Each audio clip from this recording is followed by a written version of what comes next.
Hey guys, let's talk about tonight's episode of The Flash. And it was a solid episode. We pick up right where we left off with Barry, Cisco, and Caitlin in the kind of the vault where Dr. Wells has been going to speak with Gideon, and we always get to see him looking at the newspaper of the future and the fact that Barry has gone missing. So, of course, in this opening sequence, we find out that Barry is the one who created Gideon.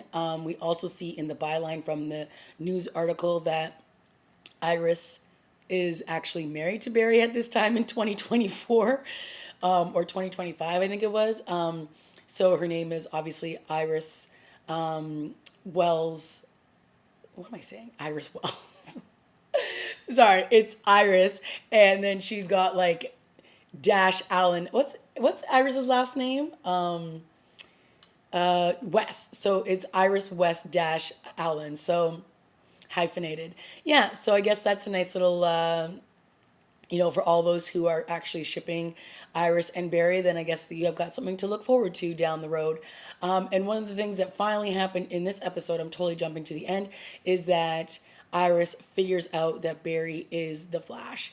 And she went to him earlier on in the episode and revealed all the evidence that she had for her to believe that after the particle accelerator exploded, that's when all these metahumans came about. And of course, that's the truth. And she's put two and two together, and she believes that the Burning Man came from Star's lab. She believes that all these incidents of metahumans is a result of the particle accelerator.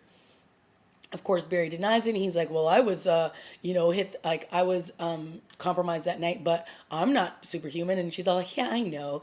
But, when she had her flashbacks, there was a scene where she was sitting beside him and she was obviously wishing that he would wake up, and that how much Barry being in the home has meant to her and her dad, and that he's part of the family, and that they need him to get back and better and better. And then she says, I need you to get better. And she goes to touch his hand and she gets an electric shock. And of course, at the end, when Dr. Wells is interrupting the proposal by Eddie to Iris, he looks like he's about to try to kill Iris. And then Oliver, oh my God, what's wrong with me? I'm sorry.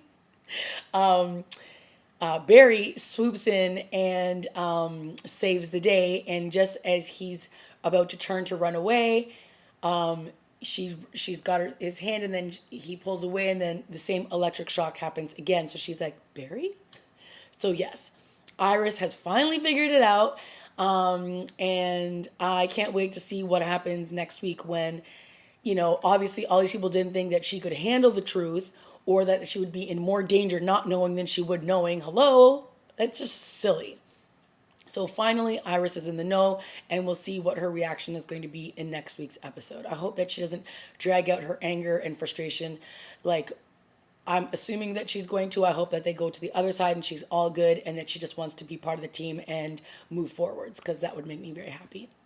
So, of course, we had Cisco still having these memories, and so they decide to put him under and have him try to recreate this dream sequence that he's been having, so that they can get a confession out of Dr. Wells, and then that way they think that if they can recreate it, he'll do the same thing again.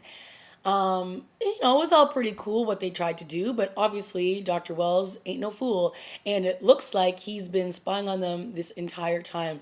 So he has a camera everywhere, at Jitters, in their homes, at Iris's home, like he's been watching them from time. So he already knew what the plan was, that they were already on to him. So of course, when they think that they're setting him up, Dr. Wells uses the man from the episode before when he could jump from body to body, and he plays them all pretty well.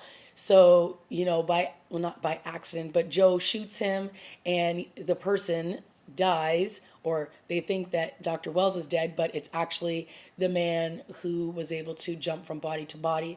So, Dr. Wells is basically like, ha ha ha, you thought you could get one over on me, but too bad, so sad, I beat you guys to it. So now Dr. Wells is in the wind, or at least we believe he is, but he also has Eddie. And Eddie finds out in this episode that Eobard Thawne is somehow related to him. and they have the same last name, and it looks like Eddie is being used as bait, or at least as collateral, or he's like, what did Ebard say? He said, "You're my ticket" or something like. I don't know. He's basically gonna use him to try to get himself out of the mess that he's in.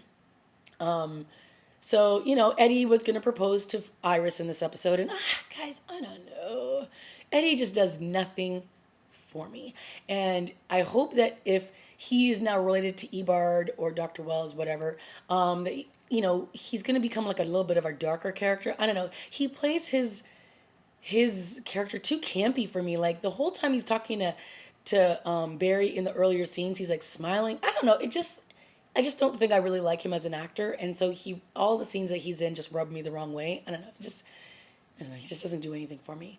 But outside of that, I thought it was a pretty solid episode. We had some really good scenes between Joe and Barry. Of course, Joe feels very guilty because he's the one who decided to let Dr. Wells take Barry to the lab, and because, let's face it, Barry was going to die if he didn't do that. So, Joe feels really guilty that he's put him in the situation, that now he is the Flash because of him.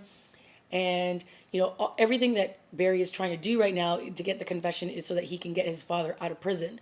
That is his ultimate end goal here. And Dr. Wells just doesn't do it. He doesn't give them the goods that he needs. And, this really frustrates Barry. But it looks like they're just going to have to try to go at Dr. Wells another way to try to get to the bottom of this and get to the end of it. And it sounds like, of course, he didn't mean to kill Barry's mom, but he did anyway because he was trying to kill Barry. So I liked at the very, very end that Dr. Wells basically says, look, I didn't think I was going to he says this earlier, but he was like, I didn't think I was going to actually like and respect you guys all so much.